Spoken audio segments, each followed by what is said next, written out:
ఈ అక్రమ సంబంధాలు అనేవి శాశ్వత కాలం ఉండవండి. ఇప్పుడు భార్య ఉంది, భర్త అన్నవాడు తాలి కట్టినోడు కాబట్టి గొడవైనా దెబ్బలాటైనా కొట్టుకున్నా తిట్టుకున్నా 4-5 పంచాయతీలు చేసి మరలా కాపురం ఏం చేస్తారు, నిలబెట్టేస్తారు. ఇలా తప్పదు. కొంతకాలం అయిన తర్వాత ఈ పిల్లలు పుట్టుకొచ్చేసరికి వాళ్ళకి పెళ్లిళ్ళు బాధ్యతలు పెరిగేసరికి వీళ్ళు సెట్ అయిపోయి ఇంకా అలా బండి ఈడ్చుకుని వెళ్ళిపోతారు. కానీ అక్రమ సంబంధాలు అంత కేర్ తీసుకోవాలి. అసలు అక్రమ సంబంధానికి బేస్ ఏంటి చెప్పండి? కోరిక, అంతే.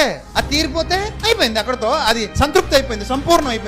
అక్రమ సంబంధానికి ఉన్న బేస్ ఏంటంటే నేను నీతో సెక్సువల్ గా ఎంజాయ్ చేయాలి. నా జెండర్ నీ జెండర్ వేరు జెండర్లు కాబట్టి, నువ్వు స్త్రీవి నేను పురుషుణ్ణి కాబట్టి మన ఇద్దరం కామవాంఛలు తీర్చుకోవడానికి కాసేపు ఏకమవుదాం అనుకుంటారు కాబట్టి కళ్ళ దగ్గర మొదలవుతుంది. ఆ కళ్ళ దగ్గర నుంచి శరీరాలు ఏకమయ్యే దాకా వెళ్తది. అక్కడ నుంచి తప్పుల మీద తప్పులు జరుగుతాయి. కొన్నాళ్ళు గడిచిపోద్ది. ఆ తర్వాత భర్త దారి వేరే వాడు ఇవ్వలేడు, భార్య దారి వేరే అమ్మాయి ఇవ్వలేదు. అర్థమైందా? ఆ తర్వాత చాలా రిస్క్ ఎదుర్కోవాలి. కోరికలు ఎంతకాలం ఉంటాయి? కొంతకాలమే ఉంటాయి. తర్వాత ఆటోమేటిక్ గా కోరికలు తగ్గుతాయి.